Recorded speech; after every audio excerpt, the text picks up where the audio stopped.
Okay, तो अभी हम इंडिया थ्रू मैप्स देख लेते हैं। कुछ मैप्स और अगर बच गए हैं तो उन मैप्स को क्लियर कर लेते हैं। पीडीएफ आप नीचे से डाउनलोड कर लेना, लिंक दी हुई है, तो आपको बहुत आसानी से ये सारी चीज़ें याद हो जाएंगी। ओके, तो देखो अब हम देखने वाले हैं major sea ports of India, Bharat के मुख्य समुद्री बंदरगाह। देखो अब मैं इस साइड से शुरू करने वाला हूँ, गुजरात वाले क्षेत्र से। सबसे पहले हम देखते हैं, यहाँ पे कच्छ की खाड़ी है यहाँ पे, तो उसके पास में यहाँ पे कांडला पोर्ट है, गल्फ ऑफ कच्छ में, गुजरात में। ओके, नंबर 1 हमने दे दिया कांडला पोर्ट। उसके बाद में हम नीचे की साइड में चलते हैं, तो मुंबई के पास में दो हैं, एक तो मुंबई पोर्ट है, दूसरा जवाहरलाल नेहरू पोर्ट है। ये दोनों ही मुंबई में है, एक है मुंबई पोर्ट वेस्ट मुंबई में, और जवाहरलाल नेहरू जो पोर्ट है वो साउथ मुंबई में। ओके, महाराष्ट्र में दो हो गए। ओके, उसके बाद हम नीचे की साइड में चलते हैं, तो गोवा में मारमा गोवा पोर्ट है। ठीक है, तो गोवा की एक पोर्ट जो इम्पोर्टेंट हुआ मारमा गोवा पोर्ट। ठीक है, ये अपना बंदरगाह है गोवा का। उसके बाद नीचे की साइड में चलते हैं, तो मैंगलोर में न्यू मैंगलोर पोर्ट है, न्यू मैंगलोर बंदरगाह है, कर्नाटक में पड़ता है ये। ओके, अगर और नीचे चलते हैं तो केरल में कोचीन का पोर्ट है, या कोची पोर्ट जिसे बोलते हैं, कोची में आता है, तो ये अपना केरल का हुआ मुख्य बंदरगाह। उसके बाद में अगर हम तमिलनाडु में चलते हैं, तो तमिलनाडु में दो पोर्ट हैं, तूतीकोरिन बंदरगाह जो तूतीकोरिन तमिलनाडु में है, दूसरा चेन्नई बंदरगाह जो चेन्नई में है, एंड उसके अलावा एक और है चेन्नई में ही कामराजन पोर्ट जो एन्नोर पोर्ट के नाम से जाना जाता है, वो चेन्नई वाले क्षेत्र में ही है। ओके, तो ये तमिलनाडु में 3 हुए, तूतीकोरन, चेन्नई पोर्ट और कामराजन पोर्ट। अगर हम ऊपर आते हैं थोड़ा बहुत, आंध्र प्रदेश में बाईजैक पोर्ट आता है। उसके बाद में उड़ीसा में पारादीप बंदरगाह, और पश्चिम बंगाल वाले क्षेत्र में कोलकाता में हल्दिया बंदरगाह। तो ये आपको पता होना चाहिए किस राज्य में कौन कौन से बंदरगाह हैं। एक एक करके दोबारा देखते हैं। अपने पश्चिम बंगाल में कोलकाता शहर में हल्दिया बंदरगाह है, नाम याद रहना चाहिए। उड़ीसा में जो है वो पारादीप बंदरगाह, वो आपको नाम याद रहना चाहिए। पारादीप बंदरगाह कहाँ पे? उड़ीसा में। नीचे की साइड में आंध्र प्रदेश में चलते हैं, तो बाईजैक बंदरगाह आंध्र प्रदेश में।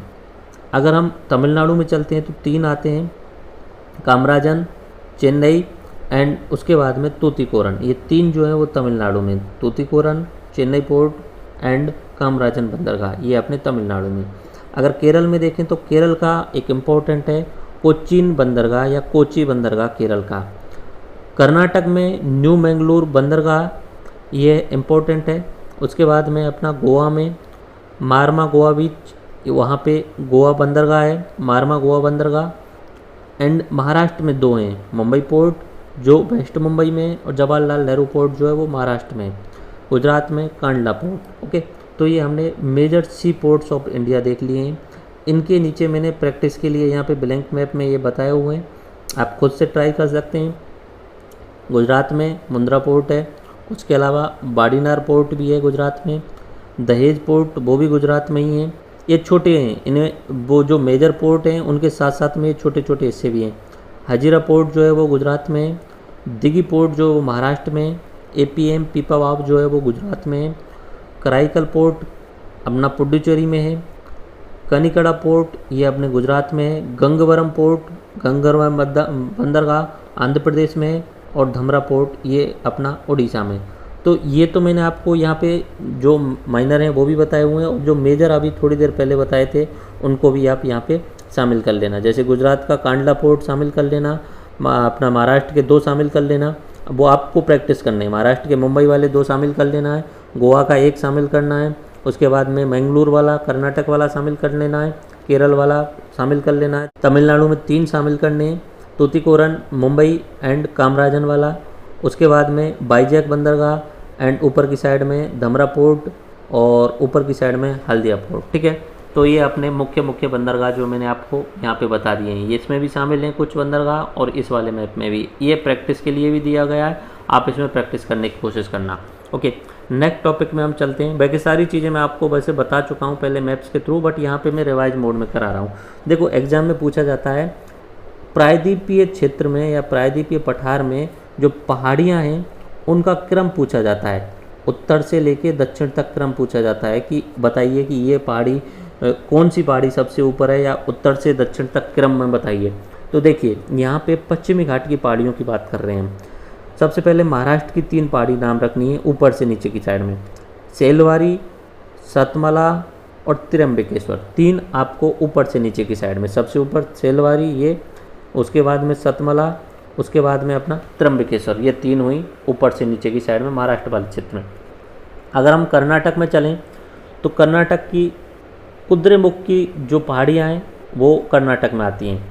उससे नीचे की साइड में चलते हैं, इनके जंक्शन पे केरल, तमिलनाडु और कर्नाटक के जंक्शन पे यहाँ पे आती हैं नीलगिरी की पहाड़ियाँ। उनसे नीचे चलते हैं तो अन्नामलाई, अन्नामलाई के जस्ट नीचे की साइड में पनाली, साइड में है थोड़ा सा बट अन्नामलाई से नीचे पड़ेंगी पनाली, उसके बाद में कार्डमम हिल्स और सबसे नीचे की साइड में अगस्तमलाई हिल्स। ठीक है, तो इस तरीके से कभी ना कभी ये नॉर्मली बड़े यूपीएससी लेवल के एग्जाम में हमेशा पूछा ही जाता है कि उत्तर से दक्षिण में जमाइए या नीचे की सबसे नीचे वाली चोटी कौन सी है, नीचे वाली पहाड़ी कौन सी है। तो अब हम नीचे की साइड से ऊपर की तरफ चलते हैं। ओके, नीचे की साइड से ऊपर चलते हैं। सबसे पहले नीचे की अगर दक्षिण की बात करें, दक्षिणतम कौन सी हुई, अगस्तमलाई, उसके बाद में कार्डमम या इलायची हिल्स, उसके बाद में Palani hills and Annamalai hills, उसके बाद में नीलगिरी हिल्स, उसके बाद में Kudremukh hills, Trimbakeshwar, Satmala and Selwari mountains. ठीक है, तो ये अपनी प्रायद्वीपीय पठार में पहाड़ियाँ हैं, उत्तर से दक्षिण की क्रम में जमाना और दक्षिण से उत्तर की क्रम में जमाना, ये आप खुद से प्रैक्टिस करना। ओके, इसके लिए यहाँ पे मैंने ब्लैंक मैप में प्रैक्टिस के रूप में दिया हुआ है, सेलवारी, सतमला, त्र्यंबकेश्वर ये तीनों महाराष्ट्र की हो गई, कुद्रेमुख कर्नाटक का हो गया, नीलगिरी तीनों के जंक्शन पे है, अन्नामलाई तमिलनाडु और केरल में है, पलानी ये तमिलनाडु में है एंड कार्डमम हिल्स ये केरल एंड तमिलनाडु में है एंड अगस्तमलाई हिल्स ये भी दोनों के मिक्सचर्स पे ही है। ओके, अब ये मैप जो दिया है एक तरीके से आपके लिए प्रैक्टिस के लिए, रिवाइज कराने के लिए, जो पहाड़ियाँ मैं आपको पहले बता चुका हूँ। सबसे ऊपर काराकोरम हिल्स, उसके बाद में लद्दाख रेंज, उसके बाद में जांस्कर रेंज। ओके, जो कि ग्रेटर हिमालय का है। फिर आता है अपना बृहद हिमालय जो सबसे ऊंचा है, सबसे ज़्यादा चोटियाँ इसी पे मिलती हैं, बृहद हिमालय। बृहद हिमालय के बाद में नंबर 2 पे आता है अपना लघु हिमालय या मध्यम हिमालय और सबसे नीचे आता है अपना शिवालिक रेंज या आउटर हिमालय। ओके, और इधर की साइड में इसकी चौड़ाई ज़्यादा है और इस साइड में जैसे जैसे जाते हैं वहाँ पे चौड़ाई कम होती जाती है।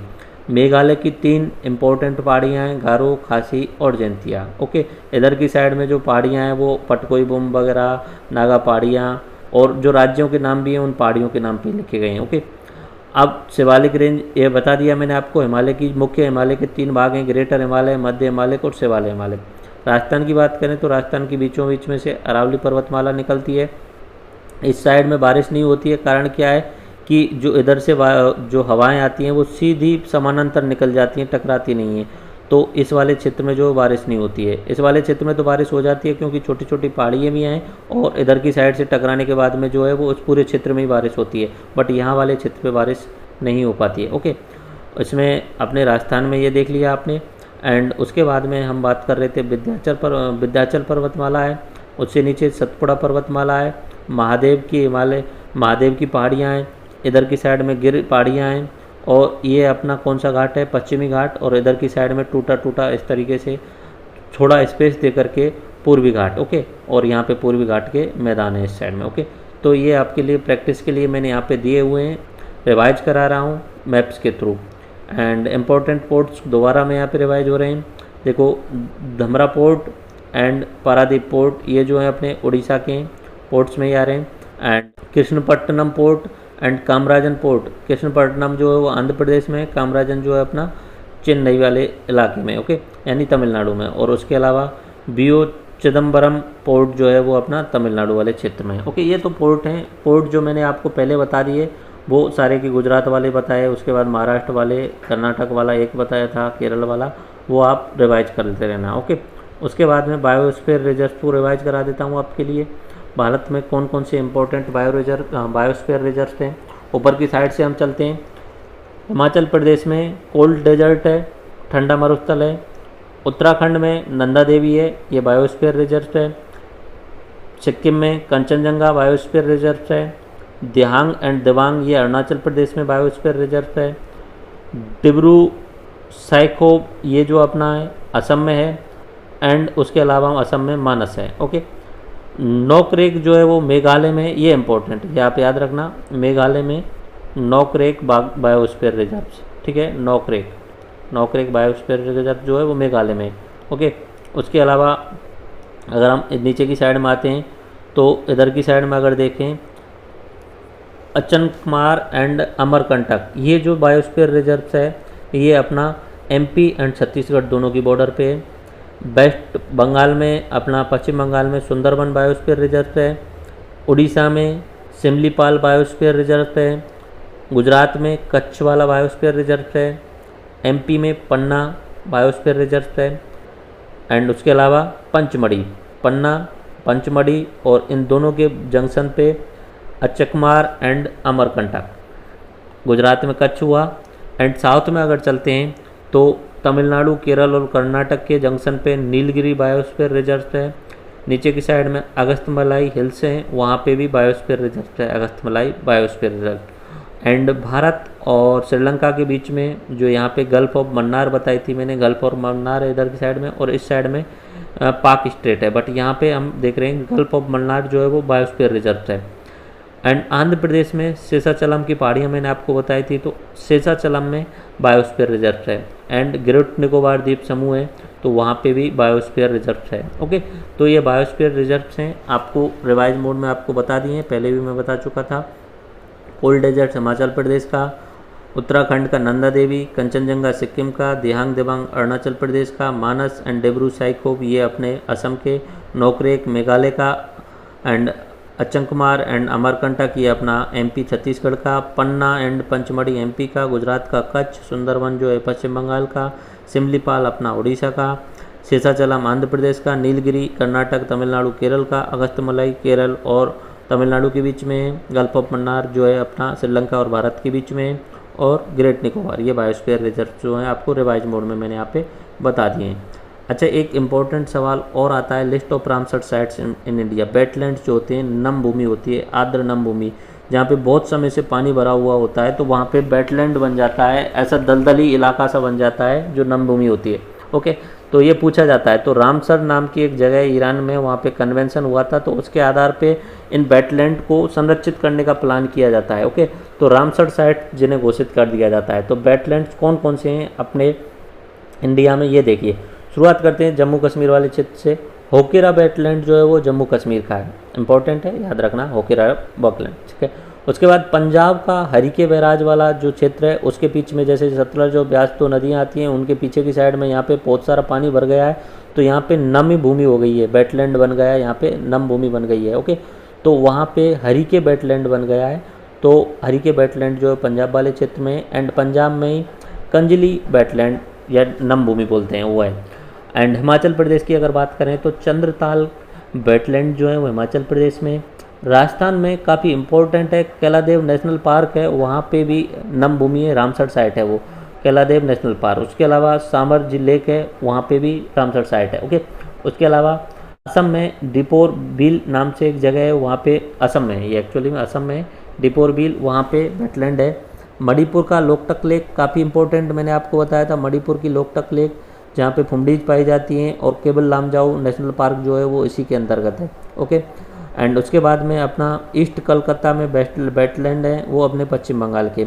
भितरकनिका एंड चिल्का ये दोनों ही झीलें मैंग्रोव झील से हैं, ठीक है, तो ये दोनों ही मैंग्रोव झील से हैं, तो यहाँ पे भी नम भूमि है, तो ये उड़ीसा के दोनों ही वेटलैंड्स हैं। कोल्लेरू लेक बताया मैंने आंध्र प्रदेश का, यहाँ पे भी वेटलैंड है, एंड अष्टामुडी वेटलैंड्स हैं। तो ये तो नॉर्मली अपनी जो लेगून झील हैं वही हैं, अष्टामुडी, कोल्लेरू, चिल्का एंड भितरकनिका, यहाँ पे भी वेटलैंड्स हैं, ठीक है। तो ये अपने जो रामसर साइट्स हैं वो मैंने यहाँ पे दिखाई हुई हैं। ओके, अब इस तरीके से मैंने इंडिया थ्रू मैप्स करा दिया है, और मोस्ट ऑफ द इम्पोर्टेंट जो मैप्स हैं वो करा दिए हैं। चलो अब नेक्स्ट टॉपिक की तरफ चलते हैं।